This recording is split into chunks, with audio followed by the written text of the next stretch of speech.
सुरू करा sir. Okay. नमस्कार सर्वांना नमस्कार. माझं नाव सचिन तुकाराम कदम.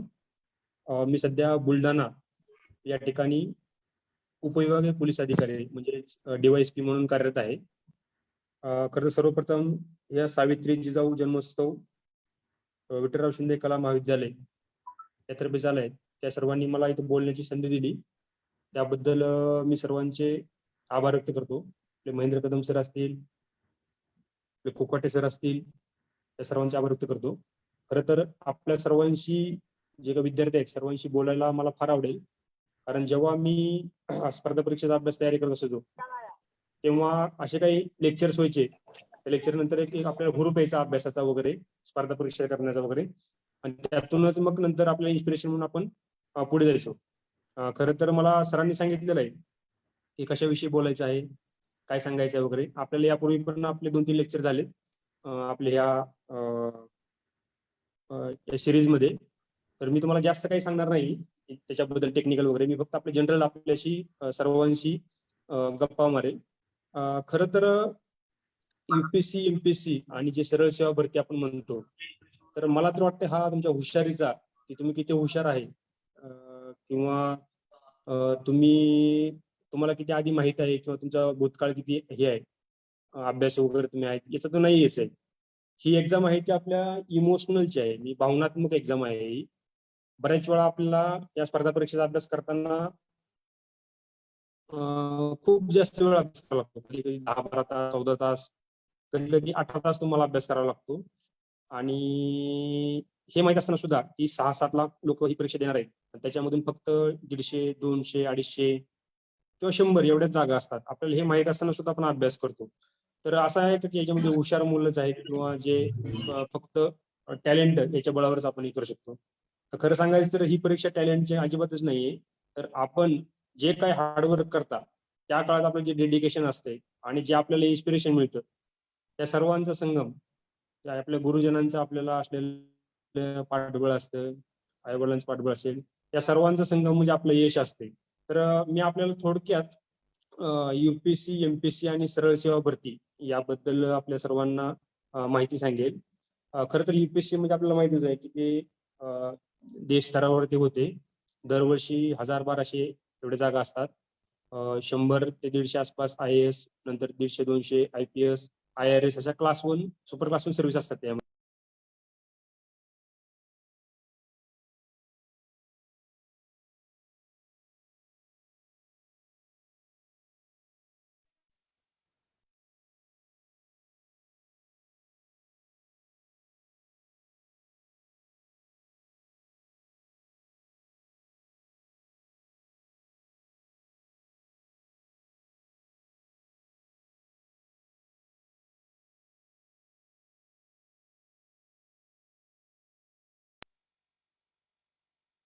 हॅलो,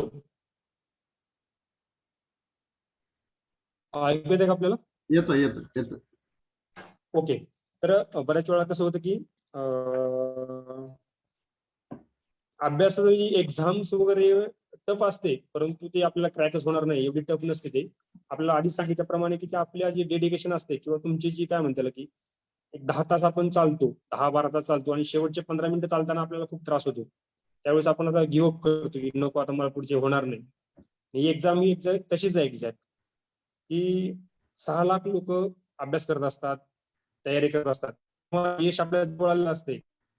त्याच वेळेस बरेच जण ते सोडून देतात.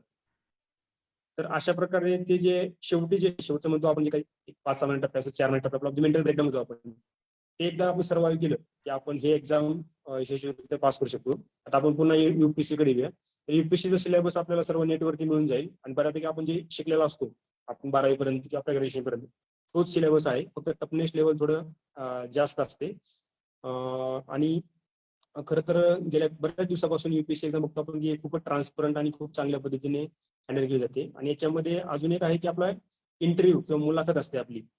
तर मुलाखत हा सुद्धा अँगल खूप जास्त मोठा आहे आणि मुलाखतीला जे काही वेटेज आहे ते वेटेज सुद्धा खूप जास्त आहे. तर त्यावेळेस आपण फक्त अभ्यासच न करता आपली पर्सनॅलिटी सुधारण्याकडे जास्तीत जास्त आपला कल असायला हवा. उदाहरणार्थ आपले काही हॉबीज असतील किंवा आपण एक्स्ट्रा करिक्युलर ऍक्टिव्हिटी करतो. मला चित्रकला येते, म्हणजे एखादा डान्स येतो किंवा एखाद्याला काही हॉबी असतात. एखादा उंच उडीमध्ये किंवा लांब उडीमध्ये कशामध्ये आपण तरबेज असतो की धनुर्विद्यामध्ये असतो आपण. तर सर्वांना हे सांगायचं की फक्त आपण अभ्यास आहे की अभ्यास न करता, आता आपण कॉलेज स्तरावरती आहात, आता 1-2 वर्षानंतर आपण बाहेरच्या जगात याल, त्यावेळेस तुम्ही अभ्यास कराल. त्यावेळेस तुम्हाला ह्याच्या पूर्वीच्या गोष्टी तुम्ही आधी करून ठेवलेल्या आहेत, त्याचा खूप जास्त प्रमाणामध्ये फायदा होईल.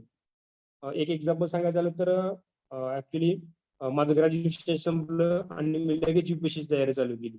तर मी पहिल्याच अटेम्प्टमध्ये युपीएससीची प्रिलिम, मेन्स आणि इंटरव्ह्यू सुद्धा मी गेलो होतो. तर त्यावेळेस फक्त अभ्यासाच्या बळावरती नाही गेलो मी, तर त्यावेळेस माझ्या मित्रांचं पाठबळ होतंच, परंतु माझा जो भूतकाळ होता, मी काय ज्यावेळेस जे काय केलं होतं त्या सगळ्यांचं एकत्रितपणे ते झालं होतं. आणि जर कोण असं म्हणत असेल की आता मी काहीच करत नाही, कॉलेजला काय करायची गरज नाही, मी नंतरच करतो किंवा मी ग्रॅज्युएशन नंतर मी फुल टाइम अभ्यास करतो, तर तेवढा आपल्याला तो कव्हर करता येत नाही. त्यामुळे जे काही गोष्टी आहेत म्हणजे एक्स्ट्रा करिक्युलर ऍक्टिव्हिटी म्हणतो आपण त्याला, आपले इंटरव्ह्यू सुधारण्यासाठी, आपले पर्सनॅलिटी सुधारण्यासाठी, त्या तुम्ही आतापासूनच चालू करायच्या. आणि त्याचबरोबर दुसरी गोष्ट याच्यामध्ये आहे की तुमचं इन्स्पिरेशन हे कायम टिकलं पाहिजे. म्हणजे आज समजा तुम्ही एखाद्या व्यक्तीचं लेक्चर ऐकलं किंवा आज तुम्ही एखाद्या शिक्षकाने तुम्हाला खूप इन्स्पायर केलं की ही गोष्ट करण्यासाठी, तर ते इन्स्पिरेशन आपलं महिनाभर टिकतं. फार ते फार 1.5 महिना 2 महिने, त्यानंतर आपलं परत डाऊन होतं, पुन्हा आपल्या इन्स्पिरेशन गरज असते. आणि ही एक्झाम कमीत कमी तुम्हाला 1 ते 2 वर्ष तुम्हाला फुल टाइम सगळं काही सोडून तुम्हाला अभ्यास करावा लागतो. तर एवढ्या ह्याच्यामध्ये तुम्हाला इन्स्पिरेशन टिकणं खूप आवश्यक असते. तर मला तर वाटतं की हे इन्स्पिरेशन सगळ्यात जास्त महत्त्वाचं, ते इन्स्पिरेशन तुम्हाला तुमच्या आतून यायला हवं. तर हे इन्स्पिरेशन कुठे लेक्चर न ऐकता किंवा कोण म्हटलं म्हणून तुम्ही करायला लागले तर त्याला काय अर्थ नाही. ते इन्स्पिरेशन तुम्हाला आतून यायला हवं, तरच तुम्ही ते लॉंग रेसची जी रेस म्हणतो आपण ते जिंकू शकता. त्यानंतर मी सांगेल की दुसरी एक्झाम आहे ती MPSC, Maharashtra public service commission. आपल्याला या एक्झाम बद्दल तर सर्व काही माहितीच आहे. गेल्या काही वर्षापासून ही एक्झाम अतिशय ट्रान्सपरंट पद्धतीने आणि खूप चांगल्या पद्धतीने पार पाडली जाते. आणि बऱ्यापैकी क्लास 1च्या जागा, क्लास 2च्या जागा असतील त्या भरल्या जातात. जसं सेंट्रलला युपीएससी आहे, तसंच स्टेटमध्ये सुद्धा एमपीएससी आहे. आणि खूप चांगले पद असतात. डेप्युटी कलेक्टर असेल, डीवायएसपी असेल, सीओ पद असते किंवा डेप्युटी सीईओ असते, बीडीओ पद असते, असे नायब तहसीलदार असेल, तहसीलदार पद असेल, एसी एसटी असेल, खूप चांगल्या प्रकारची पदं, जेणेकरून तुम्ही एक चांगल्या प्रकारचं काम या समाजाला तुम्ही देऊ शकाल. अशा प्रकारची पदं आणि असे एक्झाम्स असे याच्यामध्ये एमपीएससी मध्ये तुम्हाला असतात. आणि सर्वात महत्वाची गोष्ट म्हणजे बऱ्याच वेळा असं लोक विचारतात की युपीएससी आणि एमपीएससी आपल्याला एकत्रित करता येईल का. तर माझं पर्सनल वैयक्तिक मत असं आहे आपल्या सर्वांना की कोणत्याही एका एक्झामचा आपण व्यवस्थित अभ्यास करावा. समजा की मला युपीएससी करायची आहे तर मी युपीएससीच करावं. मी प्लॅन बी म्हणून कदाचित युपीएससी ठेवू शकतो, किंवा मला एमपीएससी करायचं तर मी एमपीएससीच करावं. तुमची प्रायोरिटी काय बघायला लागेल त्याच्यानुसार तुम्हाला ते करता येईल. एकाच वेळेस युपीएससी, एमपीएससी किंवा सरळ सेवा भरती या तिन्ही एक्झामचा अभ्यास आपल्याला करता येणार नाही. बऱ्याच वेळा आपण स्पर्धा परीक्षेचा अभ्यास चालू करतो तेव्हा आपल्याकडून सर्वात मोठी चूक हीच होते की आपल्याला एक जण सांगतो की युपीएससी कर, तू खूप हुशार आहेस. एक जण म्हणतो की नाही एमपीएससी कर, तुला जॉबची खूप आवश्यकता आहे, युपीएससीला खूप जास्त वेळ लागतो, एमपीएससी मध्ये लवकर होऊन जातील कर तू. आणि एक जण म्हणतो की नाही तात्काळ आपल्याला जॉब पाहिजे काहीतरी, किंवा आपण लगेच सरळ सेवा भरती करा. तर तुम्ही तिन्ही परीक्षेचा अभ्यास करत असाल तर तुमचा टाइम आहे तो तिन्ही याच्यामध्ये वेगवेगळा विभागला जातो. समजा की 4 व्यक्ती आहेत, पहिला व्यक्ती हा फुल टाइम युपीएससी करतो, दुसरा व्यक्ती फुल टाइम एमपीएससी करतो आणि तिसरा व्यक्ती हा फुल टाइम सरळ सेवा करतो. हे तिन्ही व्यक्ती फुल टाइम करतात, 100% तयारी करतायत. आणि ह्या तिघांबरोबर तुम्ही कम्पीट करत असता. त्यावेळेस जर तुम्ही काही वेळ युपीएससी करताय, काही वेळ एमपीएससी करताय, काही वेळ सरळ सेवा करताय, तर ज्यावेळेस तुम्ही काही वेळ युपीएससी करताय याचा अर्थ जो फुल टाइम युपीएससी करतो त्याच्या तुलनेमध्ये तुम्ही मागे पडला. एमपीएससी आहे तर काही वेळेस एमपीएससी करता, परंतु फुल टाइम एमपीएससी तो करतो, त्याच्यामध्ये परत तुम्ही मागे पडता. आणि सरळ सेवामध्ये सुद्धा सेम असंच होतं, जे फुल टाइम करतात त्याच्यापेक्षा आपण मागे पडतो. तर बऱ्याच वेळा पहिले एक किंवा 2 वर्ष मला वाटतं की तुमचा जो फर्स्ट चॉईस आहे जे काय असेल, सरळ सेवा भरती असेल, एमपीएससी असेल, प्रत्येकानं आपापलं कॅपॅबिलिटी ओळखावी. दुसरा कोण सांगतोय म्हणून अभ्यास चालू करू नये. तुम्हाला वाटतं की मी करू शकतो, एक प्रॉपर डिसिजन घ्या. आपल्या आई-वडिलांना विचारा, आपले जे शिक्षक असतात, गुरुजन असतात, यांना विचारायचं की मी करू शकतो का. आणि एक प्रॉपर निर्णय घ्यायचा की मला हे करायचंय, आणि तेवढे तुम्ही ठरवलं टाइमपर्यंत तेवढं करायचं. 2 वर्ष असेल किंवा 3 वर्ष किंवा 1 वर्ष काय असेल ते तुम्ही करायचं. आणि त्याच्यानंतर मग प्लॅन बी तुमच्याकडे तयार असायला हवा. बऱ्याच वेळा असं होतं की आपण 5-6 वर्ष स्पर्धा परीक्षेचा अभ्यास करतो आणि 5 ते 6 वर्ष हा कॉमन पिरियड आहे. जसा जनरल काढला आपण ऍव्हरेज प्रत्येकाचा, तर काही जणी 1 वर्षाचा, काही 2 वर्षामध्ये, काही 3, 4, 5 असं होतात, पण ऍव्हरेज 3, 4, 5 असं आहे. तर या सगळ्या याच्यामध्ये तुम्हाला असं होऊ नये की तुमचे अटेम्प्ट संपले किंवा वय संपलं आणि त्याच्यानंतर मात्र तुम्हाला तुमच्याकडे काही प्लॅन नाही, ते पूर्णपणेच तुम्ही उघडे पडला. असं न करता अभ्यास चालू करतानाच तुमच्या मनामध्ये काहीतरी प्लॅन असायला हवा, प्लॅन बी असायला हवा. मी माझं स्वतःच एक एक्झाम्पल देऊन तुम्हाला सांगेल की म्हणजे मी कसं गेलो होतो. प्रत्येकाने असं करावं असं काही नाही. तुमचा प्रत्येकाचा तसा आपल्या स्वतःच्या ह्याच्यानुसार त्यांनी करावं. तर मी माझं इंजिनिअरिंग झालं होतं. 2011 मध्ये माझं इंजिनिअरिंग झालं. मला जॉबही लागला होता, परंतु मी जॉब न करता युपीएससी करायचा निर्णय घेतला आणि ठरवलं की आपल्याला युपीएससीच करायचं आहे. पहिले 4 वर्ष मला 4 अटेम्प्ट माझे जे आहेत, त्या 4 अटेम्प्ट मध्ये मला युपीएससी करायचंय आणि मला असं वाटायचं की आतून की आपलं पहिल्या अटेम्प्ट मध्ये कदाचित पहिल्या का दुसऱ्यामध्ये आपलं सिलेक्शन होऊन जाईल. आणि नाही झालं समजा की बॅड लकली, तर आपण 4 वर्ष अटेम्प्ट द्यायचे, त्याच्यानंतर युपीएससी बंद करायचं आणि प्लॅन बी म्हणून आपण एमपीएससी करायचं. माझं ठरलेलं होतं एकदम की मला हेच करायचं.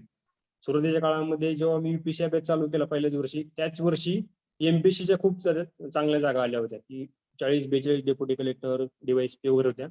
परंतु मला युपीएससीच करायचं होतं, त्यामुळे मी तिकडे लक्ष दिलं नाही. तर असे मी जवळजवळ पहिला अटेम्प्ट दिला. मी पहिल्या अटेम्प्ट मध्ये युपीएससी मुलाखत दिली. मी सलग मी 5 युपीएससी दिल्या आणि युपीएससी 4 मुलाखती मी सलग दिल्या. परंतु काही कारणामुळे माझं फायनल यादीमध्ये माझं नाव आलं नाही. परंतु त्यावेळेस माझ्या मनामध्ये प्लॅन बी तयार होता की आपण 4 दिल्यानंतर आता बस करायची. माझ्याकडे अजूनही माझी युपीएससीचे अटेम्प्ट होते, परंतु अजून मी करत बसलो असतो तर अजून मला ते लांबपर्यंत गेलं असतं. आणखी त्यांचं झालंच नसतं सिलेक्शन, तर माझं इकडलं पण माझं वय निघून गेलं असतं, माझे अटेम्प्ट गेले असते. म्हणून मी एमपीएससी करायचा निर्णय घेतला आणि एमपीएससीच्या पहिल्या अटेम्प्ट मध्ये मी डीवायएसपी म्हणजे पोलीस उपअधीक्षक म्हणून या ठिकाणी आलो.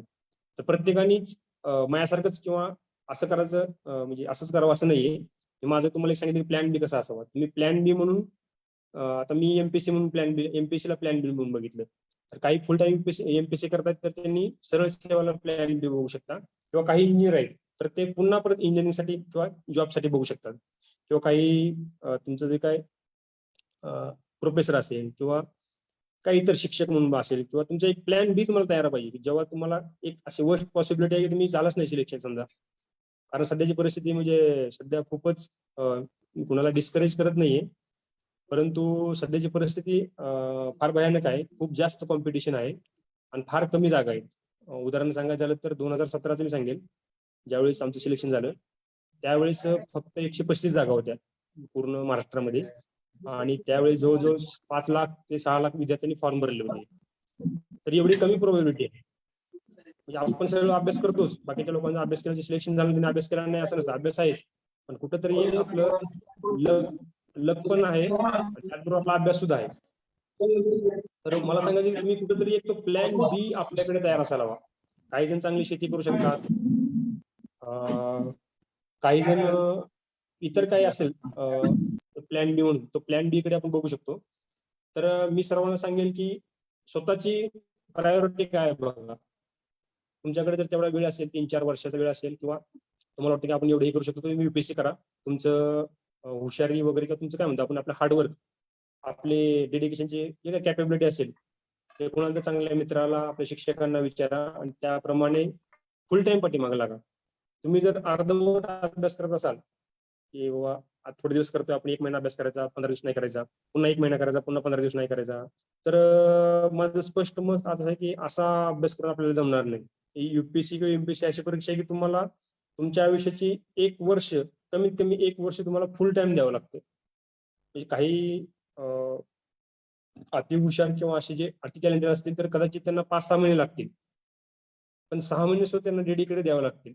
पण ऑन एन अवरेज तुम्हाला 1 वर्ष, 1-1.5 वर्ष तुम्हाला फुल टाइम करायला लागेल. तर अशा वेळेस तुम्हाला मग सर्व काही सोडून अभ्यास की अभ्यास असंच करायला लागेल असं मला वाटतं. आणि सरळ सेवा भरती ही सुद्धा खूप चांगल्या एक्झाम्स आहेत यामध्ये. त्याच्यामध्ये सुद्धा खूप चांगली चांगली पद आहेत. कर निर्धारक अधिकारी असेल किंवा आरोग्य असेल किंवा महसूलच्या काही एक्झाम्स असतील किंवा अशा भरपूर आहेत ज्या ठिकाणी तुम्ही सुरुवातीच्या काळात एखादं पद घेऊ शकता आणि तुम्ही उलटा प्रवास सुद्धा करू शकता. उदाहरणार्थ समजा की मी कसं केलं की युपीएससी केलं, युपीएससी नाही झालं तर समजा एमपीएससी, पण समजा एमपीएससी नाही झालं तर परत सरळ सेवा भरती. कारण तसं आपल्याला मला असं योग्य वाटलं. तुम्हाला वाटतं की आता उलट करायचं आपण, की बाबा आता माझी परिस्थिती अत्यंत हलाखीची आहे, मला कोणत्याही परिस्थितीमध्ये 3-4 महिन्यामध्ये जॉब पाहिजे मला, तर मी फुल टाइम सरळ सेवा भरतीचा अभ्यास करणार. त्यातून मी एखादी पोस्ट काढणार, उदाहरणार्थ तलाठी किंवा कर निदान अधिकारी असेल किंवा असिस्टंट मोटर व्हेकल इन्स्पेक्टर असेल किंवा अशी बरीच पदं असतात जे सरळ सेवेने आपण भरतो. त्याच्यामध्ये सिलेक्शन व्हायचं, झाल्यानंतर आपल्याला एक फायनान्शियल सिक्युरिटी किंवा मेंटल स्टॅबिलिटी म्हणतो ती येते. त्याच्यानंतर मग आपण एमपीएससी अभ्यास करू शकतो.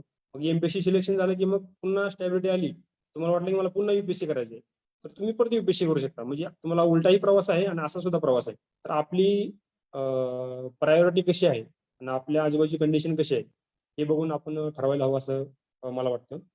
खरं तर मला असं वाटतं की तुम्ही एका परीक्षेचा अभ्यास करता, ऑटोमॅटिकच दुसऱ्या परीक्षा सुद्धा तुमचा अभ्यास होऊन जातो.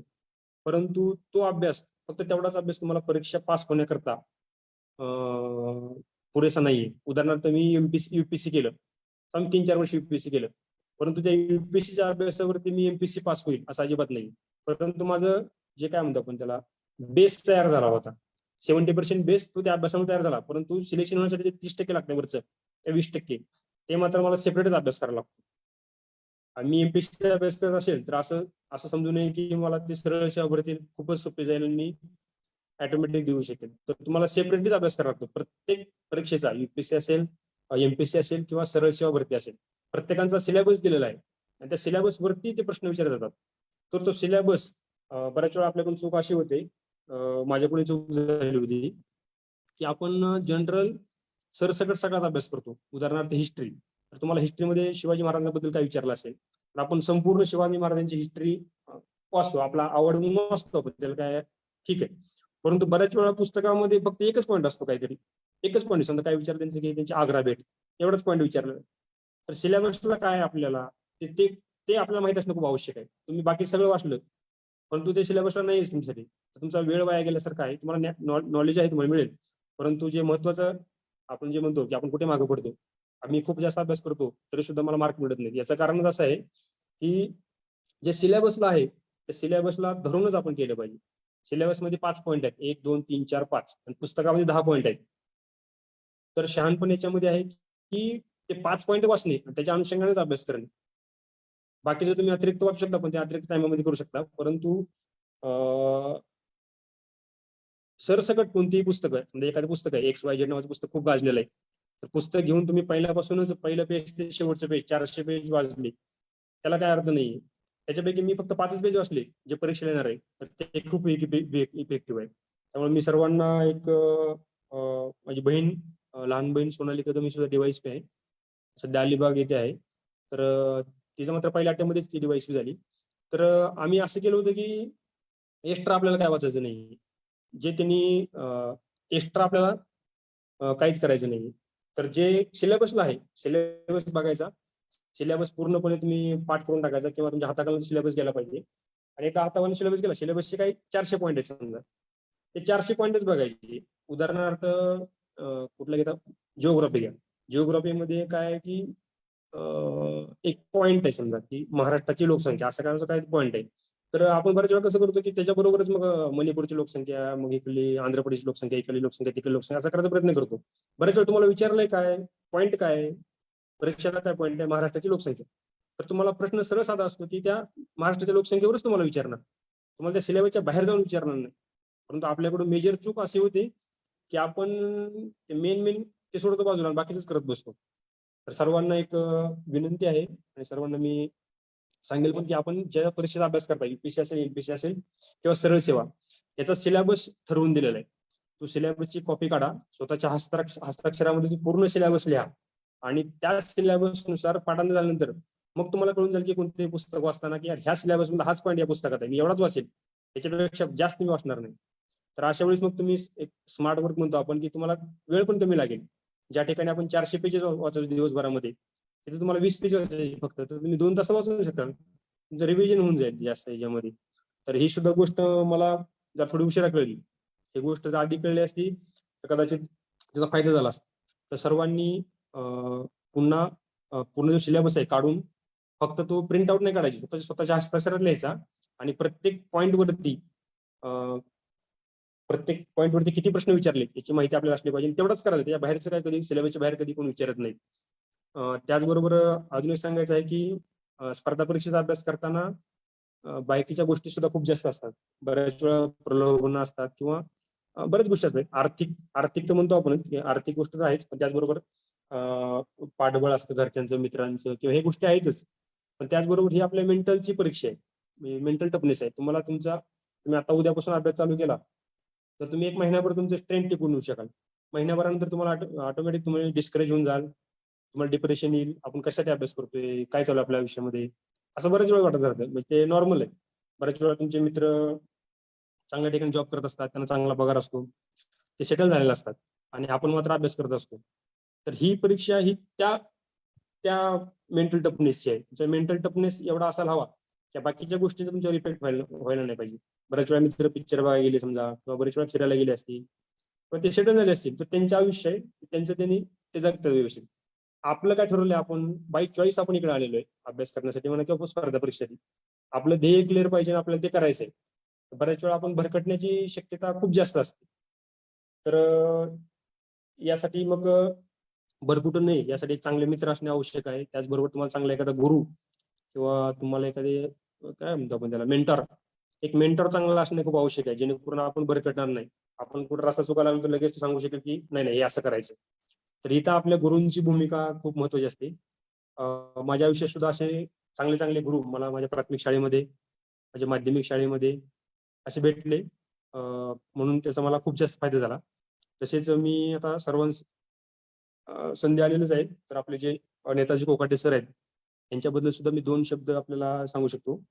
तर आमच्या गावामध्ये खूप जास्त रिस्पेक्ट असलेली आणि आम्ही त्याला इन्स्पिरेशन म्हणून आम्ही सर्व जे तरुण मंडळी आहे, आपल्या कोकाटे सरांकडे बघतो.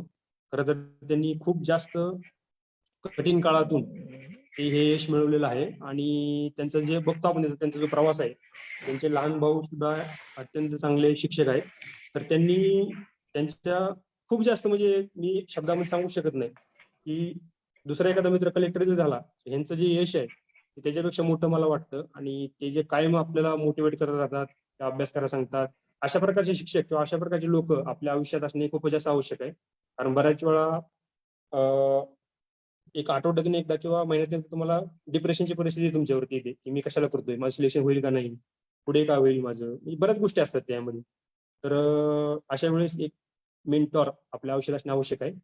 तर अशा प्रकारचे कोकाटे सरांसारखे मेंटॉर माझ्या आयुष्यात होते, अजूनही आहेत. आणि आता स्पर्धा परीक्षेनंतर मी सिलेक्शन झाल्यानंतर सुद्धा आपल्याला अडचणी असतात बऱ्याच. तर आपण बऱ्याच वेळा, एक मला वाटतं की स्पर्धा परीक्षा अभ्यास करणं खूप सोपं आहे, पण त्याच्यानंतरचा कालखंड खूप अवघड आहे. परंतु तुम्हाला जो टफनेस आलेला असतो, जे तुमचे मित्रमंडळी असतात, जे गुरु असतात, त्यांच्याबद्दल तुम्ही पार पाडू शकता. त्याचबरोबर मी पुन्हा एकदा तुम्हाला सगळ्यांना सांगू शकतो की ही टॅलेंटची अजिबात परीक्षा नाहीये.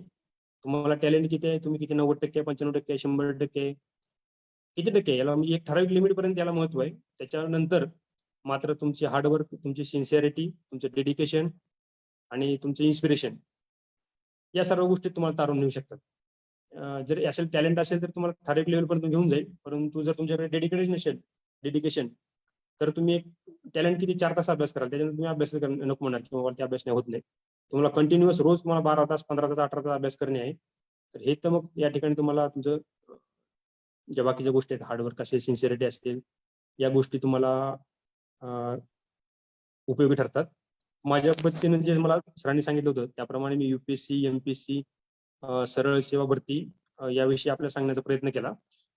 खरं तर मी जनरल मात्र सिलेबस कसा आहे आणि ते आतमधलं कसं आहे मी जास्त सांगितलं नाही. फक्त आपला अप्रोच कसा असावा पाहिजे प्रत्येक परीक्षेकडे बघण्याचा आणि कसं केलं पाहिजे, हे सांगण्याचा मी आपल्याला प्रयत्न केला.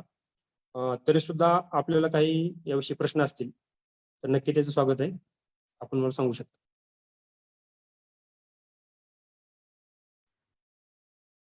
सचिन कदम सर, सर मी प्राचार्य महेंद्र कदम बोलतोय.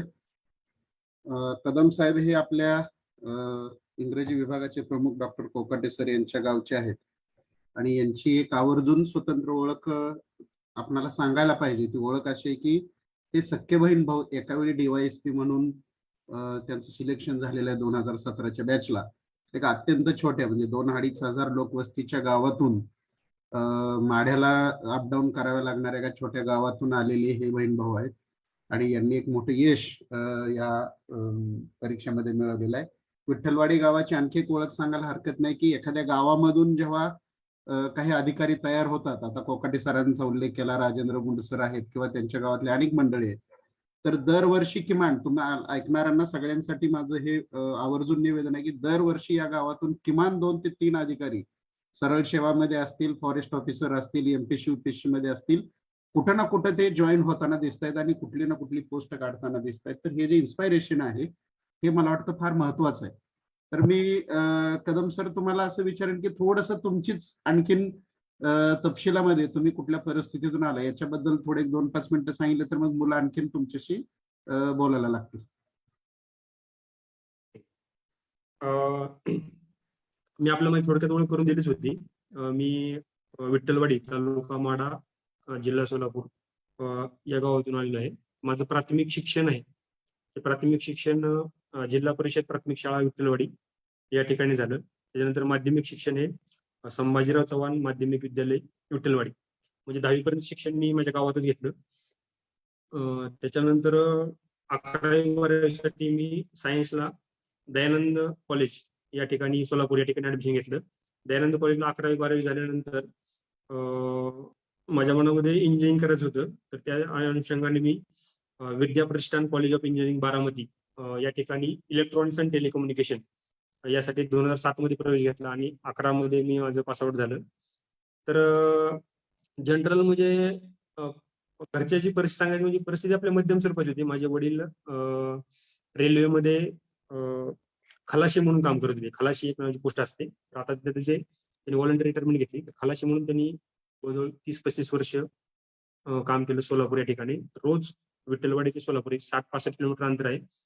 तर काही अंतर सायकलीवरती, काही अंतर एसटी मध्ये, काही अंतर ते असं पुन्हा सायकलीवरती, असे ते रोज येऊन जाऊन करायचे. जवळजवळ सकाळी 5-6 वाजता निघायचे, संध्याकाळी 8-9 वाजता परत यायचे.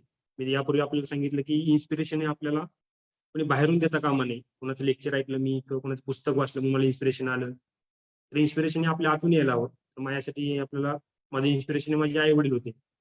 अजूनही माझे वडील शेतामध्ये, आता सध्या मी आता थोड्या वेळ कॉल केला होता, शेतामध्ये काम करते.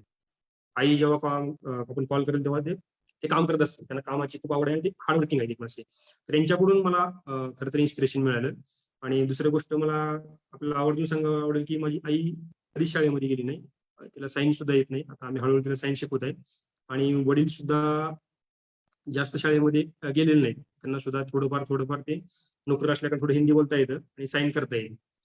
तर पण त्यांना कधी वाटलं नाही की, त्यांना एक गोष्ट वाटायची की आपल्याला आपण शिकलो नाही समजा, आपल्याला समाजात शिकायला असल्यामुळे कदाचित आपल्याला वेगळ्या प्रकारची वागणूक असेल, तर आपल्या मुलांनी शिकायला हवं, आपल्या मुलांनी खूप जास्त पुढे जायला हवं. माझी मावस बहीण होती, ती सुद्धा आमच्या घरी शिकण्यासाठी होती. ती सुद्धा डीएड केलं त्यांनी आणि ती चांगली शिकली. त्याच्यानंतर सायन्सला असेल माझी बहीण, लहान बहीण, ही सुद्धा 10वी पर्यंत गावाला शिकली. त्याच्यानंतर मग ती सुद्धा 11वी-12वी दयानंद कॉलेज सोलापूर आणि नंतर मग इंजिनिअरिंगसाठी पुण्याला गेली. तर मला सांगायला अत्यंत छान वाटतं की सायन्सला जाणारी जी पहिली मुलगी होती गावातील ती, त्याचबरोबर इंजिनिअरिंग सुद्धा ती पहिली मुलगी होती. स्पर्धा परीक्षेचा अभ्यास करायला सुद्धा पहिली मुलगी होती. बऱ्याच वेळा कसं असतं की आपल्याला माहिती आहे गावाकडे परिस्थिती थोडी, की बऱ्याच वेळा आपण थोडा मुलगी हुशार जरी असेल तर आपण लगेच ते लगेच लग्न करायला किंवा सेटल करतात लगेच त्याप्रमाणे. परंतु तसं न करता माझ्या आई वडिलांनी तिला पाठिंबा दिला, तिला अभ्यास करण्यासाठी प्रोत्साहन दिलं, यश मिळवलं. त्याचबरोबर आता सध्या मला थोडी गोष्ट अजून एक सांगायला आवडेल की माझी मिसेस स्नेहल चौधरी, ही सुद्धा एक इंजिनियरच आहे आणि सुद्धा एक आपण एक मेन्स्ट्रुअल हायजीन मॅनेजमेंट म्हणजे आपण मासिक पाळी व्यवस्थापन म्हणतो. तर याच्यावरती तिची एक एनजीओ आहे, क्षितिज फाउंडेशन. त्याच्या माध्यमातून ती संपूर्ण महाराष्ट्रामध्ये अवेअरनेसचं काम करत असते. तर तिला म्हणजे आपल्याला वाटतं की एखादी एनजीओ, एखादी मुलगी असेल ग्रामीण भागात येऊन सुद्धा 12वी मध्ये किंवा ग्रॅज्युएशनच्या फर्स्ट इयरला असताना एखादी एनजीओ स्थापन करते आणि एखाद्या कॉजसाठी काम करते. ऍक्च्युअली आता मला जेव्हा मी नोकरीत आहे तर त्यावेळेस जे माझ्यासाठी जी इन्स्पिरेशन आहे, माझी इन्स्पिरेशन ही ती आहे की बऱ्याच वेळा आपण म्हणतो कशाची अपेक्षा न करता सर्व काही आपण जे आपलं करिअर आहे ते बाजूला काढून आपण एखाद्या कॉजसाठी काम करतो, एखाद्या कारणासाठी काम करतो, आपण डेडिकेशन देऊन काम करतो. खरं तर आपल्या आयुष्यामध्ये अशी काही लोक असतात, आपले कोकाटे सरांचं नाव सांगितलं, तुमच्याकडे डॉक्टर मोहन शेखर असतील, असे खूप सारे आमच्या गावात लोक आहेत की ऍक्च्युली हे आमच्यासाठी सर्वांसाठी एक रोल मॉडेल आहे की या व्यक्तीकडे बघून मग गावातल्या पाठीमागचे अभ्यास करतात ते ठरवतात की आपण काय करायचं. आणि सरांनी सांगितलंच की गावामध्ये खूप अधिकारी आहेत. तर मला सुद्धा आपल्याला सांगायला आवडेल की आमच्या गावामध्ये जस्ट एक वर्षापूर्वी 5-6 महिन्यापूर्वीच एक जण माझे चुलत भाऊच आहे ते, तर ACF म्हणजे क्लास 1 ची पोस्ट आहे फॉरेस्टची, तो झाला. त्याच्यापूर्वी लगेच आधी एक जवळचा मित्र BDO झाला होता. आधी त्याच्या आधी सुद्धा असे बरेच अधिकारी झालेले आहेत. ते सुद्धा आमच्या याच्यामध्ये PhD धारक असतील किंवा प्रोफेसर असतील किंवा डॉक्टर्स असतील किंवा इतर क्षेत्रामधले जे लोक असतील ते फक्त गावाची लोकसंख्या 1200-1300 असली तरी सुद्धा हे सर्व असल्या कारणाने एक आम्हाला सर्वांना तरुण मुलं आहेत त्यांना एक प्रकारचं इन्स्पिरेशन असते आणि त्यांना एक प्रकारची दिशा दिली गेलेली असते. आणि कदाचित त्यांनी दाखवलेल्या दिशामुळेच मग आम्हाला खूप सोपं झालेलं आहे की पुढे जाण्यासाठी. माझ्याबद्दल मी आपल्याला एवढं सांगेल, आपल्याला काय विचारू शकतो. प्रश्न हॅलो असतात सर. हा विचार. सर माझे पप्पा शेतकरी आहेत. हॅलो. हा बोल येतोय. माझे पप्पा शेतकरी आहेत. मग त्यांनी उचल घेतली एका पाहुण्यांकडून 50,000. मग ते तिथं कामाला गेले होते. मग बहुजन समाजाच्या एका माणूस आला आणि तो म्हणला की शेतातून निघा. त्यांचा पहिला काही वाद होता. मग ते तसे म्हणल्यावरती पप्पा म्हणले तू मालक बघ. मग त्यांनी काय केले, ऊस पेटवला आणि पप्पाला निघ म्हणलं. मग पप्पा तिथे थांबले का तर की तिथं पाहुण्यातल्या काही बाया होत्या आणि मग पप्पा इजवू लागले. मग त्यांनी ते इथं टेंभुर्णीमध्ये शिंदे साहेबांकडे केस नेली. मग ते म्हणले की ते पण त्यांच्या समाजात म्हणजे त्यांच्या समाजातले होते, त्यांना सपोर्ट करत होते. ते म्हणले केस मागं घे नाहीतर मी अल्ट्रासिटी करल. मग त्यांनी अल्ट्रासिटी पण केली पप्पांवरती. पप्पा 12 दिवस अटक होते. सर असं कसं काय होऊ शकतं हे मला विचारायचंय तुम्हाला. ठीक आहे, मी आपल्याला सेपरेट बोलतो. अजून कोणाचा प्रश्न आहे? नाही, प्रश्न वैयक्तिक नका विचारू, प्रश्न अभ्यासक्रमाशी संबंधित आणि जनरल प्रश्न विचारा. तुला नंबर मिळेल साहेबांचा. सरळ सेवा भरतीचा सिलेबस कुठे पाहायला मिळेल सर?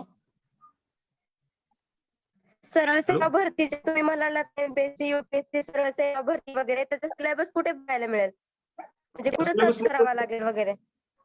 नाही, इंटरनेटवरती पण अवेलेबल आहे किंवा तुम्ही कोणत्या एका दुकानात गेला पुस्तकांच्या, त्यांना सांगायचं की मला सरळ सेवा भरती समजा कुठली पण तुम्हाला एक्झाम व्हायची आहे की असिस्टंट असेल, त्याच्यानंतर किंवा तुम्हाला तलाठी एक्झाम आहे, तर जी एक्झाम पाहिजे तुम्हाला त्याचाच तुम्हाला सिलेबस मिळतो. तर तुम्ही ठरवा तुम्हाला कोणता पाहिजे, त्याच्यानुसार मग ते पुस्तक घेऊन यायचं. कोणत्याही पुस्तकात तुम्हाला ते मिळून जाईल. आणि सर तुम्ही 12वी नंतरची तुमची एज्युकेशनची प्रोसेस सांगा ना.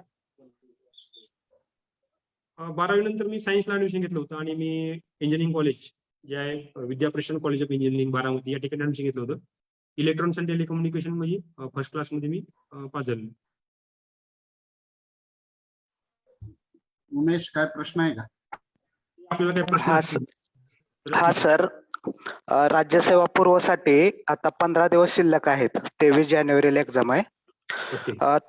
तर या दिवसामध्ये सर, आता राहिलेल्या 15 दिवसामध्ये CSAT साठी काय पद्धत वापरावी आता, आणि एक्झाम दिवशी 2 तासाचं CSAT नियोजन कसं असावं, CSAT पेपर 2चं?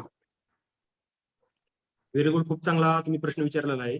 आपण बरेच वेळा वर्षभर किंवा 2 वर्ष आपण परीक्षेचा अभ्यास करतो आणि बरोबर शेवटच्या 10 दिवसामध्ये किंवा परीक्षेच्या वेळेस किंवा 2 तास आपण असतो त्याच वेळेस आपल्याकडून चुका होतात आणि आपले पूर्ण वर्ष वाया जातं. तर मित्र म्हणले की तुमचं वर्षभर जे अभ्यास केलेला आहे त्याच्यापेक्षा जास्त इम्पॉर्टंट तुमचे आताचे 15 दिवस ते 2 तास आहेत. तर याच्यामध्ये कसं आहे की बऱ्याच वेळा आपण अभ्यास केलेला असतो, आधी त्या अभ्यासावर विश्वास ठेवा, आपण केलेल्या मेहनतीवरती विश्वास ठेवा. आता काय आपल्याला जास्त एक्स्ट्रा करायचं नाही, जे आपण वाचलेलं आहे त्याचीच आपल्याला रिव्हिजन करायची आहे. जे ऑलरेडी केलं, नवीन काही वाचायचं नाही आपल्याला. जे तुम्ही वर्षभर केलेलं आहे ते केलेलं आहे. आता जे वाचलंय त्याचं रिव्हिजन फक्त करायचं. आपला कॉन्फिडन्स फक्त वाढला पाहिजे, याच्याकडे आपल्याला लक्ष द्यायचंय. त्याचबरोबर आपण सांगितलं की 2 तास कसं नियोजन करायचं ते अत्यंत महत्वाचं आहे. बऱ्याच वेळा कसं होतं की CSATला 80 प्रश्न असतात आणि 2 तास वेळ असतो. तर ते मला वाटतं जास्त 2 तास आणि 80 प्रश्न असतात. त्यावेळेला असं होतं की आपण 60च प्रश्न होतात आपले आणि आपल्याला पुढचे 20 प्रश्न सोडवायला आपल्याला वेळच मिळत नाही आणि आपलं बरोबर 1 किंवा 2 मार्काने आपलं सिलेक्शन राहतं. ते आपल्याला खूप वाईट वाटतं की मला येत होती तरी मला ते करता आलं नाही. तर त्यावेळेस आपण काय करावं म्हणजे असं आपलं सुचवेल की जुने जे पेपर आहेत सीसॅटचे ते पेपर घ्या, टाइम लावा आणि त्यावेळेस बरोबर एवढ्या टायमाला एवढे प्रश्न झाले पाहिजे. समजा की मी कसं करायचो की 2 तास आहेत. 2 तासाचे मी 15-15 मिनिटाचे तुकडे पाडले होते. तर ते बघितलं की 80 प्रश्न आहेत 2 तास आहेत. म्हणजे 60 मिनिटं आणि 2 तास नाही 120 मिनिटं आणि 80 प्रश्न येतात. ते बरोबर टायमिंग काढून मी एवढ्या 15 मिनिटांमध्ये एवढे प्रश्न व्हायलाच पाहिजे. हे रेशो काढा तुम्ही. तेवढ्या अर्ध्या तासामध्ये एवढे प्रश्न व्हायलाच पाहिजे तुमचे. 80 प्रश्नांची तुम्ही विभागणी करा 2 तासामध्ये आणि तेवढ्या वेळेत तेवढे झालेच पाहिजे. जर समजा की तुम्हाला अर्ध्या तासामध्ये 20 प्रश्न सोडवायचे आणि तुमचे 10 झाले, याचा अर्थ तुम्ही 10 प्रश्नांनी पाठीमागे आहे. तर तुम्हाला ते कव्हर करता आलं पाहिजे. आणि यासाठी बरेच वेळा असं होतं की आपण जे अवघड प्रश्न असतात ते आपण सुरुवातीला घेतो आणि त्याच्या पाठीमागे खूप लागतो, खूप वेळ घालवतो. एका प्रश्नाला 1 मिनिटा वेळ असतो, आपण 5 मिनिटं 10 मिनिटं घालवतो. त्याच्यामुळे त्याचा मार्क येत नाही आपल्याला. कधी कधी तो प्रश्न बरोबर येतो, परंतु आपला वेळ जातो. त्याच्यामुळं खूप नुकसान होतं आपलं. तर आपण मला वाटतं की जे 80 प्रश्न आहेत त्यात सर्वात सोपा जो प्रश्न आहे ते सोपा असतील ते प्रश्न सोडवायचे आहेत. आधी आपले जे आपल्या हातातील मार्क आहेत समजा की 80 पैकी 65 ते 60 प्रश्न 60-65 प्रश्न सोपे असतात ते सोडवायचे आणि शेवटचे जे काही अवघड 20 प्रश्न आहेत ते सगळ्यात शेवटी ठेवायचे. तर एखाद्या वेळेस तुम्हाला वेळ मिळालाच नाही तर आपले जे राहतील ते अवघड प्रश्न राहतील. एवढा काय तोटा आपल्याला होणार नाही, परंतु आपण अवघड सोडले आणि सोपे राहिले तर आपला खूप जास्त तोटा होतो. मी आपल्याला एवढं सांगेल की आपण आता एवढ्या याच्यामध्ये जे अभ्यास केलाय त्याच्यात रिव्हिजन करा. आजारी पडू नका, कोरोना वगैरे आहे तर इतर गोष्टी आहेत तुम्ही व्यवस्थित राहून जे काय केलं त्याचं रिव्हिजन करा आणि त्या 2 तासामध्ये आपलं चांगलंच होणार आहे. आपले 80 प्रश्न आपण सोडवणार आहे असं इमॅजिनेशन त्या डोक्यामध्ये पाहिजे. तुम्ही जर निगेटिव्ह माइंडसेट घेऊन गेलं की मला वेळ मिळणारच नाही, माझे चुकतीलच प्रश्न, तर मग बरोबर असं होतं की मग त्या मेंटॅलिटीमध्ये आपलं चुकतं. तुम्ही असा विचार करून की माझे सगळे प्रश्न माझे बरोबर येणार आहे आणि मी सगळे प्रश्न सोडवणार आहे. कदाचित त्याच्या 1-2 प्रश्न तुम्हाला फायदा येऊ शकतो. तर आपण तेवढ्या 2 तासामध्ये ते 2 तास तुम्ही चांगले जावे यासाठी तुम्ही आता रोज सकाळ संध्याकाळ 2-2 तास टाइम लावून सीसॅटचे पेपर सोडवा आणि त्या टाइम मध्ये तुम्हाला बघा की अर्ध्या तासामध्ये एवढे प्रश्न झाले पाहिजे. हे तुम्हाला जमलं की तुम्हाला ते कळून जाईल नंतर. सचिन, एक प्रश्न फेसबुक वरून येतोय. प्रश्न असा आहे की प्रश्नपत्रिका सोडवण्यासाठी आपण कोणता फॉर्म्युला वापरत असत, म्हणजे पद्धत कशी असायची, आणि जर आपण टेस्ट सिरीज मध्ये मार्क्स कमी आले किंवा दिलेल्या वेळात प्रश्नपत्रिका सोडून नाही झाली तर त्याच्यासाठी तुम्ही काय पर्याय करत होता, असा एक फेसबुक वरून प्रश्न आला. जो दुसरा प्रश्न आहे त्यांनी सांगितलं की तुम्ही क्वेश्चन पेपर सोडवायचे आणि त्यावेळेस चेक करायचं की कसं झालं. ऑनेस्टली म्हणजे प्रामाणिकपणे सांगायचं झालं तर मी कधीच प्रश्नपत्रिका सोडवली नाही. टाइम लावून सुद्धा मी कधी सोडवली नाही. त्याच्यामुळे त्याच्या चुका वगैरे ते मी कधी म्हणजे ते पार्ट मला जास्त काही माहिती नाही. मी फक्त म्हणजे माझा थोडासा फॉर्म्युला असा असायचा की 80 प्रश्न आहे आपल्याकडे, तर 80 प्रश्न तुमचे एवढ्या टायमिंगला झाली पाहिजे. समजा की बऱ्याच वेळा असं होतं की एका वर्षी खूप अवघड पेपर असतो आणि त्यावेळेस असं राहतं की मग आपण अनुक्रमाने सोडायला चालू करतो. 1 नंबर प्रश्न, 2 नंबर प्रश्न, 3 नंबर, 4 नंबर, 5 नंबर. जे पेपर सेट करणार असतात त्यांना ही मुलांची मेंटॅलिटी माहित असते. मुलगा कधी प्रश्न 1, 2, 3, 4 चालू करणार. ते काय करतात की पहिले प्रश्न सगळे अवघड टाकायचे आणि शेवटी सोपे टाकून टाकायचे. काही जण लोक असतात की ते त्यांना माहित असते की पेपर सेटर असा करू शकतो, मग ते उलट चालू करतात. मग बऱ्याच वेळा समजा की एका विद्यार्थ्याने एक्स विद्यार्थ्याने पहिले 50 मध्ये सोडले आणि वाय विद्यार्थ्यांनी शेवटचे 50 सोडले. त्याची डिफिकल्टी लेवल बघितली तर बऱ्याच वेळा मग ते डिफिकल्टीनुसार मग कधी कधी शेवटी सोपे प्रश्न असतात तर त्याला चांगले मार्क मिळतात. मी आपल्या सर्वांना हे सांगेल की मी तर असं करत होतो की अनुक्रमाने प्रश्न सोडवण्यापेक्षा मी बघायचो की कोणता सेक्शन आपल्याला सोपा जातोय. आता सीसॅट सांगितलं त्यांनी मला, सीसॅटचं जे क्वांटिटी म्हणतो आपण ते मला खूप सोपं जायचं. तर सुरुवातीला मी ते प्रश्न काढायचो. ते 41 ते 60 नंबरला आहे, तर 41 ते 60 ते आधी सोडून देतो. त्याच्यानंतर डिसिजन मेकिंग नावाचं एक असतं यामध्ये, आता आहे का नाही माहिती मला. तर त्याचे 8 प्रश्न असतात तर ते सोडवायचे मी, कारण ते आपल्या हातातले मार्क आहेत.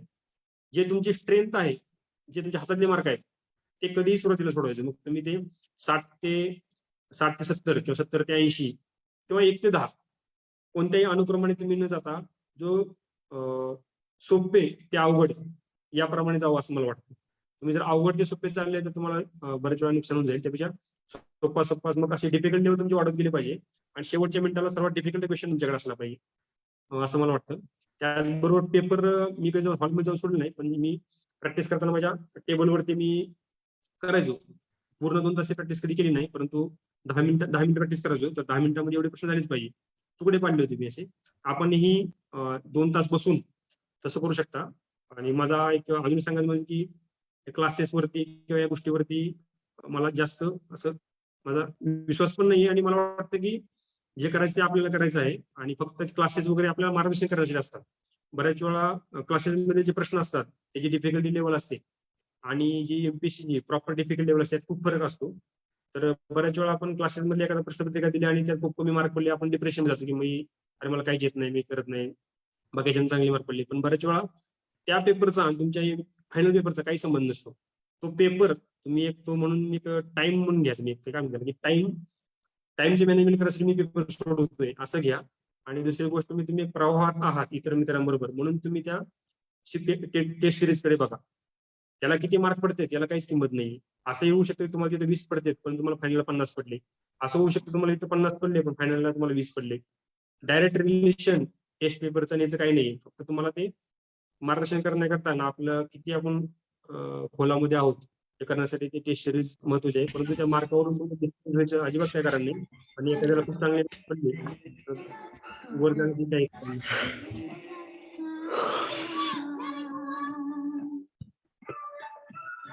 हॅलो. हॅलो. विचारा. हा सर, ते शॉर्ट नोट्स जे असतात ते कोणत्या स्वरूपात काढले पाहिजेत आणि ते किती रिडिंगला आपण काढायला सुरुवात केली पाहिजे? जरा मोठ्या आवाजात आपलं नाव सांगून विचारा. हॅलो सर, अजय श्रीखंडे बोलतोय. मी पुण्यामध्ये राज्यसेवेचा अभ्यास करतोय सध्या. शॉर्ट नोट्स बद्दल मला विचारायचं होतं की शॉर्ट नोट्स कोणत्या स्वरूपात काढायला पाहिजेत आणि ते कितव्या रिडिंगला आपण काढायला सुरुवात केली पाहिजे? खूप चांगला प्रश्न आहे. आता ते आधी यापूर्वीचा प्रश्न त्यांनी विचारला होता की शेवटच्या 10 दिवसामध्ये काय करायचं. तर तुम्ही वर्षभर जे शॉर्ट नोट्स काढत असता त्याची रिव्हिजन ह्या 10 दिवसामध्ये करायची असते. बऱ्याच वेळा पूर्ण पुस्तक आपल्याकडून शेवटच्या 10 दिवसामध्ये रिव्हिजन होत नाही. तर आपण काय करतो की वर्षभर अभ्यास करताना एक 100 पेजेस पुस्तक आहे, तर शॉर्ट नोट्स काढतो, 20 पेजेस करतो. आणि त्या 20 पेजेस आपण यासाठी करतो की परीक्षेला 10 दिवस टाइम असताना तुम्हाला ते वाचता यावे. मी माझ्याकडे 3 प्रकारचे नोट्स किंवा 3 प्रकारे म्हणतो आपण. रेग्युलर वाचताना जे 100 पेज असतं ते 100 पेज होतं. परंतु परीक्षेला 20 दिवस टाइम राहिला तर त्यासाठी वेगळं वाचण्यासाठी मी वेगळं काढलं होतं. आणि परीक्षे दिवशी वाचण्यासाठी मी वेगळं काढलं होतं. म्हणजे असे पण नोट्स असतात की समजा की एक नोट्स वाचायला मला 4 तास लागते. पण त्याच नोट्स मला जर 2 तास वाचायचे असतील तर त्याचं मी 2 तास मी रूपांतर केलं होतं. आणि त्याच नोट्स मला जर 15 मिनिटांमध्ये करायचे असतील तर त्याचं 15 मिनिटात मी रूपांतर केलं होतं. तर आपल्याला वर्षभर जेव्हा अभ्यास करतो आपण त्यावेळेस आपण असे नोट्स काढल्या पाहिजे की 20 दिवसामध्ये शेवटचे हे मला वाचायचे, हे काढून ठेवायचं. आणि परीक्षेच्या दिवशी मला सर्व सिलेबसमध्ये रिव्हिजन झाली पाहिजे म्हणून मला हे नोट्स वाचायचे. तर आपण त्याप्रमाणे त्याची विभागणी करा. कोणत्या वेळेस काय वाचायचं याच्याप्रमाणे आपण करता येईल. दुसरी गोष्ट अशी की तुम्ही नोट्स काढल्याच पाहिजे असं काही नाही. काही जण असे नोट्स काढतच नाही. ते फक्त जे काही पुस्तक असतं पुस्तकावरती अंडरलाईन करता लिहितात आणि त्यांना ते सोपं पडतं.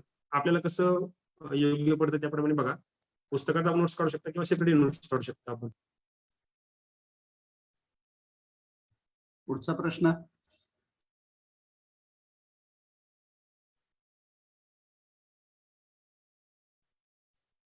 उमेश.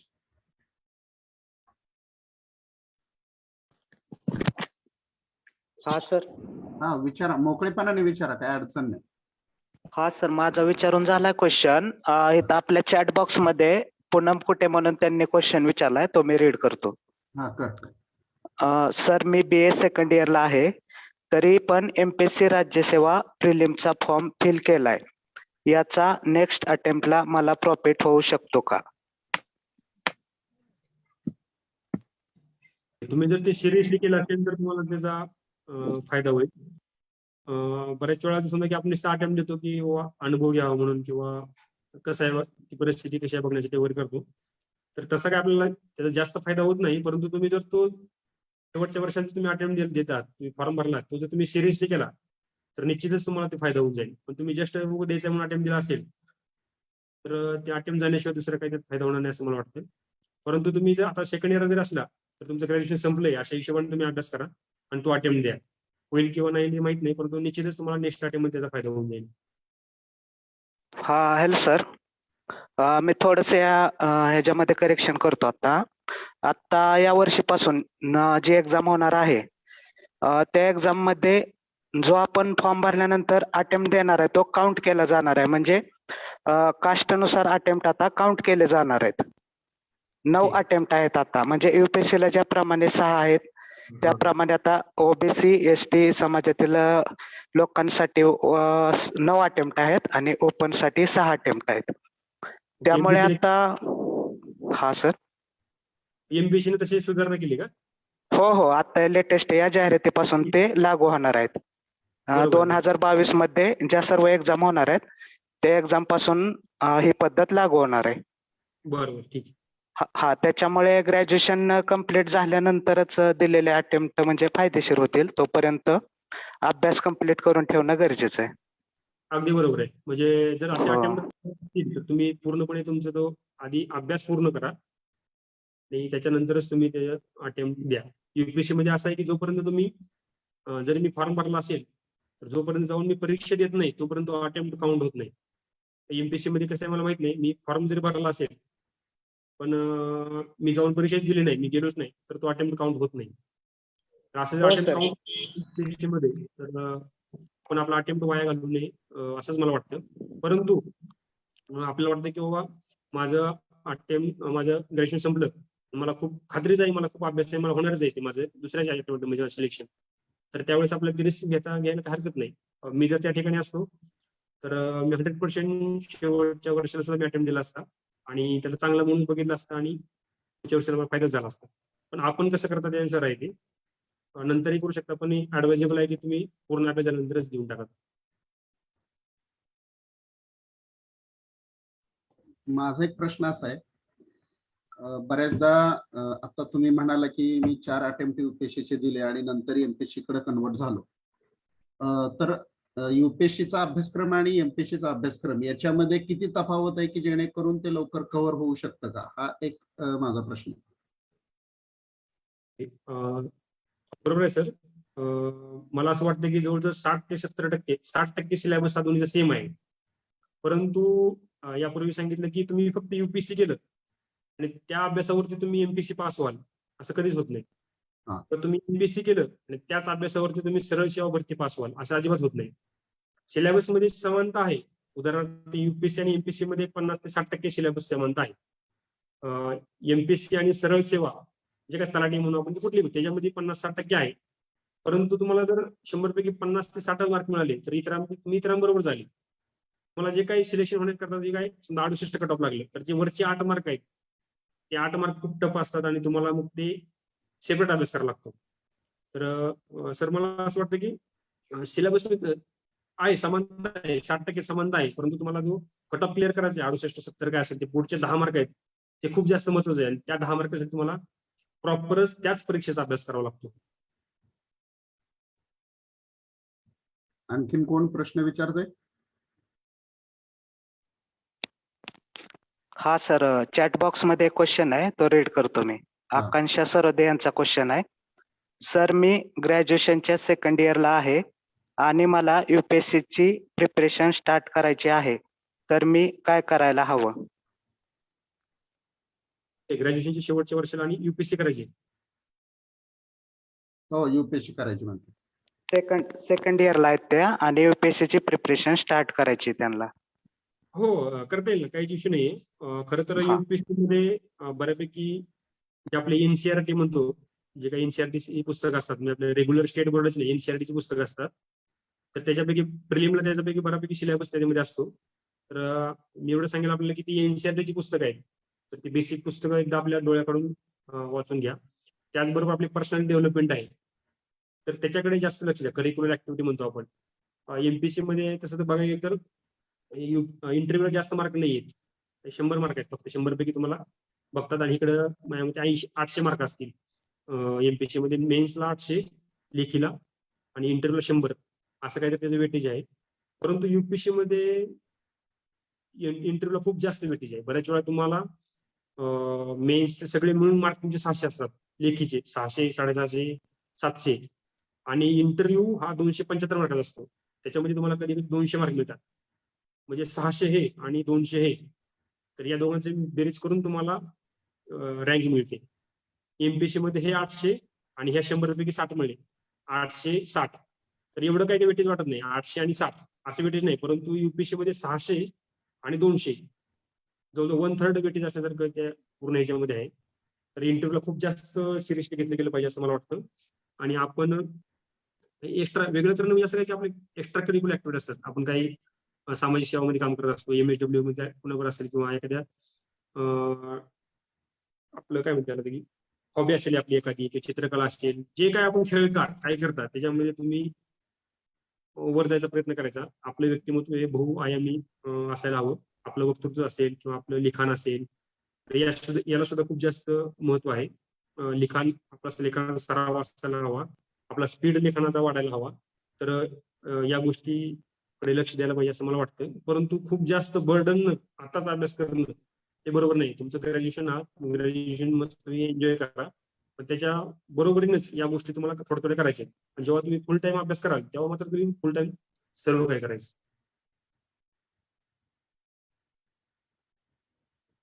आणखी कुणी आहे?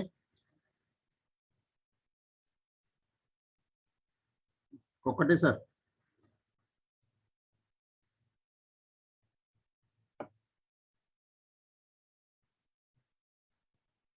कोकटे सर, हा बोला की सर, बोला.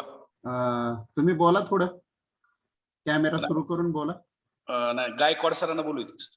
नाही, गायकवाड सरांना आभार मानायला हवं, पण थोडस तुमच्या गावचे आहेत म्हणून थोडस बोला. कॅमेरा सुरू करून फक्त बोला.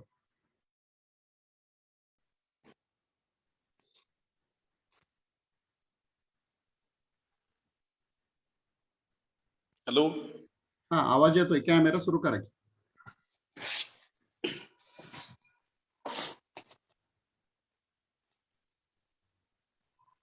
आपण गायकवाड सरांना आभार मानायला लावू. जनरल बोलू का थोडं? हो, जनरल थोडं आपलं सचिनच्या आणि एकूण थोडस मगाशी मी बोललो होतो त्या अनुषंगाने. हो. सर्वांना नमस्कार. आपल्या महाविद्यालयातर्फे जिजाऊ सावित्री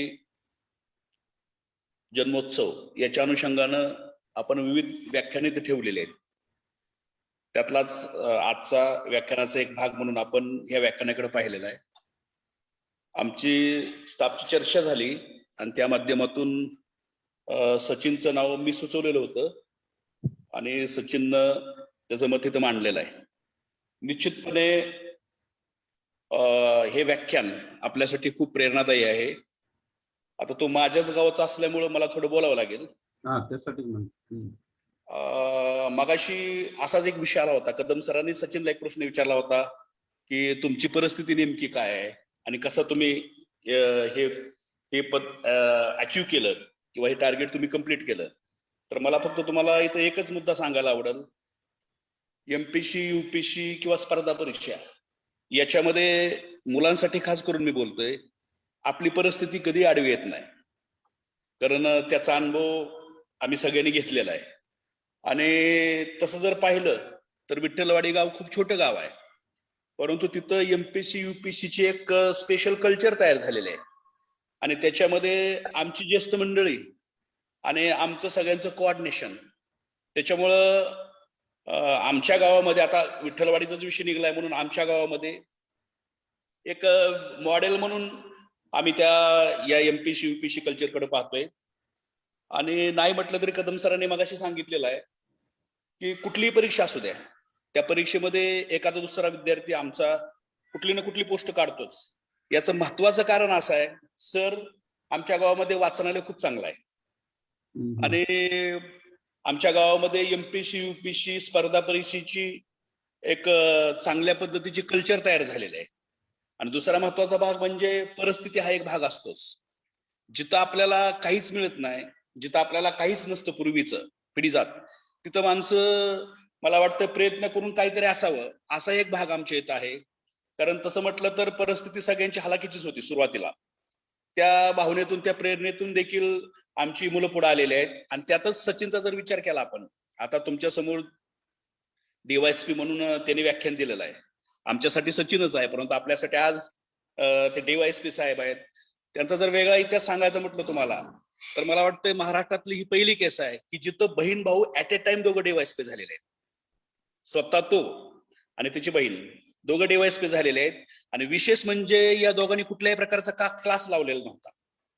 हे त्यातलं वैशिष्ट्य आहे. म्हणजे कुठलाही क्लास त्यांनी लावलेला नाही. पुढं त्यानं मगाशी सांगितलेलं आहे त्याची बहीण पहिल्याच अटेम्प्ट मध्ये DYSP झालेली आहे. तुम्ही यांच्या परिस्थितीचा जर विचार केला, आता मला बोलाच म्हणताय म्हणून मी सांगतोय, तसं परिस्थिती सांगू नये, परंतु त्याच्यातून आपण जर प्रेरणा घेणार असाल तर निश्चितपणे हे बोलणं आवश्यक आहे. मित्रांनो, यांचे आई वडील तसे त्यांनी खूप काबार कष्ट केलेलं आहे. अतिशय हालाकीची परिस्थिती आहे. आजची तुमची जर परिस्थिती बघितली तर निश्चितपणे त्याच्यापेक्षा खूप हालाकीची परिस्थिती होती. परंतु आई वडिलांची पुण्याई, आई वडिलांचं कष्ट, आणि आई वडिलांना फक्त एकच माहित होतं की आपली मुलं शिकली पाहिजेत आणि ती जॉबला लागली पाहिजेत. हा दृष्टिकोन त्यांच्या आई वडिलांकडे होता. आई वडिलांना शिक्षणातलं काय जास्त फारसं कळत नव्हतं, परंतु त्यांना फक्त माहित होतं की आपल्याला आपल्या मुलाला शिकवायचं आहे, आपलं कर्तव्य पार पाडायचं आहे. आणि तशा पद्धतीने ह्या दोघांनी तशा पद्धतीनं त्यांचं नियोजन केलं, प्लॅनिंग केलं. म्हणजे पैशाचा विचार न करता, गरिबीचा विचार न करता प्रामाणिकपणे त्यांनी कष्ट केलेला आहे. आणि म्हणून कदाचित त्यांना यश मिळालंय. मला फक्त तुम्हाला सांगायचं हेच आहे की या बहीण भावाची तशी परिस्थिती खूप हालाकीचीच होती. प्रामाणिकपणे त्यांनी कष्ट केलं, सातत्यपूर्ण कष्ट केलेलं आहे, प्लॅनिंग केलं, आणि निश्चितपणे मग त्यांना ते यश मिळालेलं आहे. याच्यातून फक्त आपण बोध असा घ्यायचा की आपणही परिस्थितीचा विचार न करता, आई तर आपल्याला काहीच मिळणार नाही, आपण जर प्रामाणिकपणे आपलं जे काही टार्गेट आहे ते जर कंप्लीट करण्याचा प्रयत्न केला, सातत्यपूर्ण जर कष्ट केलं आणि प्लॅनिंगनं अभ्यास केला, त्यानं सांगितलेल्या काही जे स्टेप्स आहेत त्या स्टेप्स जर आपण पाळल्या तर निश्चितपणे आपणही अधिकारी होऊ शकतो. निश्चितपणेच या कुटुंबाचा आपण आदर्श घेतला पाहिजे, कारण अतिशय हालाकीच्या परिस्थितीमधून हे कुटुंब पुढे आलंय. आणि आमच्या गावाचा तो अभिमान आहे, कारण त्याच्यानंतर परत सचिनची प्रेरणा घेऊन बरेच विद्यार्थी, आमच्या गावातली मुलं अधिकारी होत आहेत. आपणही तशा पद्धतीने अधिकारी व्हावं अशा प्रकारची मी तुम्हाला विनंती आणि सूचना करतो. आणि सरांनी सांगितलं म्हणून आता माझ्याच गावाविषयी मला बोलायचं आहे, त्याच्यामुळे मी अधिक न बोलता इथं थांबतो. धन्यवाद. आता एक चॅट बॉक्स मध्ये प्रश्न आलेला आहे की कोकाटे सर तुमचं कुठल्या पदावर काम करतात. तर डॉक्टर नेताजी कोकाटे हे माझ्या महाविद्यालयामध्ये इंग्रजीचे विभाग प्रमुख आहेत आणि संघटनेचा आणि वेगवेगळ्या पातळ्यांवर ते काम करतायत. 3-4 त्यांची इंग्लिश मधून पुस्तकं प्रकाशित झालेली आहेत. जर कुणी बोलणार नसेल तर गायकवाड सर, आपण या कार्यक्रमाचा आभार मानायला हरकत नाही. सर, एक प्रश्न आहे. हा विचार. पोलीस भरतीसाठी हाईटचा काय प्रॉब्लेम असतो का? हाईट आहे ना तुम्हाला, हाईटचं लिमिटेशन आहे. किती आहे, तरी आहे. अंदाज? माझ्या मते 165 आहे. तुम्ही ते बघून घ्या आकडा. हाईट आहे, तुम्हाला तेवढ्या हाईटच्या खाली चालत नाही. 165 का 64 काहीतरी आहे. आणि महिलांसाठी 157 आहे, मॅम 57 काहीतरी आहे. दोघांसाठी हाईट आहे. आहे ना 164 का? हॅलो सर, आहे हाईट आहे. हा महाराष्ट्र पोलीस साठी 165 आहे आणि SRPF गटासाठी 170 आहे सर. बरोबर आहे, बरोबर आहे ते. हो. धन्यवाद. आणखी काय प्रश्न आहे?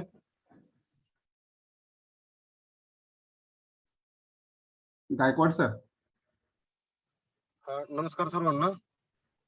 विठ्ठलराव शिंदे कला महाविद्यालय टेंभुर्णी, IQSC इतिहास विभाग आणि स्पर्धा परीक्षा मार्गदर्शन केंद्र यांच्या संयुक्त विद्यमान जानेवारी ते 12 जानेवारी 2022 यामध्ये जिजाऊ जन्मोत्सव 2022 साजरा करत आहोत. आणि त्याच्या औचित्य साधून आपण 5 अधिकाऱ्यांचं व्याख्यान विद्यार्थ्यांसाठी नियोजन त्याचं केलेलं आहे. आजच्या व्याख्यानामध्ये अगदी तो अतिशय जिव्हाळ्याचा विषय होता, कारण ज्यावेळेस व्याख्यानाची आम्ही वक्त्यांची यादी काढत होतो त्यावेळी अगदी इन्स्टंटली लगेचच आमच्या नजरेसमोर की विठ्ठलवाडीचे कदम साहेब यांची आपण तारीख घ्यायची असं आम्ही एकदम लगेच क्लिक करून टाकलं. आणि आमच्या विनंतीला साहेबांनी मान दिला, कारण आता ते गाववालेच आहेत, जसे कोकाट सरांचे गाववाले आहेत तसे आमचे सर्वांचेच या ठिकाणी ते प्रेरणास्थान म्हणायला काही हरकत नाही. कारण इतक्या लहान वयामध्ये अत्यंत जोखमीचं आणि घरामध्ये 2-2 पदक खेचून आणणं एकाच लिस्टमध्ये ही खूप अवघड गोष्ट त्या भावंडांनी करून दाखवली. आणि म्हणून आम्हाला संपूर्ण माढा तालुक्यातील मंडळींना साहेबांचा, त्यांच्या ताईंचा खूप अभिमान या ठिकाणी वाटतो. आणि त्याला कुठेतरी महाविद्यालयातील विद्यार्थ्यांसाठी व्यासपीठ खुलं करावं या उद्देशाने आम्ही साहेबांना या ठिकाणी या कार्यक्रमासाठी आमंत्रित केलं होतं. कोरोनाचा कालखंड असल्यामुळे आपण ऑनलाईन पद्धतीने ही व्याख्यानमाला आयोजित केली. परंतु साहेब, तुम्हाला आणखीन एकदा आमच्याकडे ज्यावेळेस आमचं महाविद्यालय ऑफलाईन पद्धतीने सुरू होईल त्यावेळेस तुम्हाला दोघाही भावंडांना आम्ही आजच निमंत्रण देतो साहेबांच्या परवानगीने, की एक वेळेस तुम्हाला पुन्हा भव्य प्रांगणामध्ये येऊन आपल्या तालुक्यातील विद्यार्थ्यांसाठी मनमोकळेपणाने संवाद साधण्याची आम्ही आणखीन एकदा विनंती करणार आहोत, की आपण आत्ताच आमची मान्य करावी अशी ही मी महाविद्यालयाच्या वतीने, संस्थेच्या वतीने आपल्याला विनंती करतो. मागील सर्व व्याख्यानांमध्ये आज साहेबांनी ज्या पद्धतीने अगदी मायक्रो लेवलवरती एमपीएससीची आपण तयारी कशी केली पाहिजे आणि विविध विद्यार्थ्यांच्या ज्या शंका कुशंका आहेत त्या त्यांनी कशा पद्धतीने सोडवल्या पाहिजेत, कारण यशाचा काय एकच एक मार्ग असत नाही. त्यासाठी आपल्याला प्रत्येक व्यक्तीचा, प्रत्येक यशस्वी उमेदवाराचा वेगळा पॅटर्न असू शकतो. त्यामुळे अभ्यास करणाऱ्या सर्व विद्यार्थ्यांना मी पुन्हा एकदा सांगू इच्छितो की तुमचा जो काही पॅटर्न असेल त्या पॅटर्न मध्ये साहेबांनी सांगितलेल्या ज्या ट्रिक्स आहेत त्याचा वापर करून आपण सुद्धा भविष्यात या ठिकाणी या महाविद्यालयाच्या या व्याख्यानमालेमध्ये पुन्हा कधीतरी आपल्यालाही या ठिकाणी आम्ही वेळ मागावी अशा प्रकारचं आपल्याकडून कार्याची अपेक्षा आहे. महाविद्यालयाचा सर्व स्टाफ, महाविद्यालयाचे लाडके प्राचार्य डॉक्टर महेंद्र कदम सर आणि ज्यांच्या मुळे आता ह्या साहेबांची वेळ आम्हाला मिळाली ते आमचे मित्र डॉक्टर नेताजी कोकाटे सर, या सर्वांचे मी या व्याख्यानमालेच्या समन्वयक या भूमिकेतून आभार व्यक्त करतो. त्याचबरोबर सगळे विद्यार्थी मित्र, FY SY TY पासआउट झालेले विद्यार्थी आणि स्पर्धा परीक्षेची तयारी करणारे सगळे महाविद्यालयामध्ये आणि बाहेरून, अजय पुण्यावरून या ठिकाणी इथे जॉईन झालेला होता. म्हणजे असे खूप सारे विद्यार्थी आहेत साहेब की ज्या विद्यार्थ्यांना महाविद्यालयाच्या एखाद्या ऍक्टिव्हिटीमध्ये पार्टिसिपेट व्हा म्हटलं की क्षणाचा विलंब न करता ते विद्यार्थी जिथे असतील तिथून लगेचच या ठिकाणी या ऍक्टिव्हिटीमध्ये सहभागी होतात. त्यामुळे या व्याख्यानमालेसाठी उपस्थित असणारे ऑनलाईन पद्धतीने सर्व आमचे मान्यवर विद्यार्थी मित्र, महाविद्यालयाचे प्राचार्य, संस्थेचे विविध पदाधिकारी या सर्वांचे मी आभार व्यक्त करतो आणि या आजच्या व्याख्यानमालेला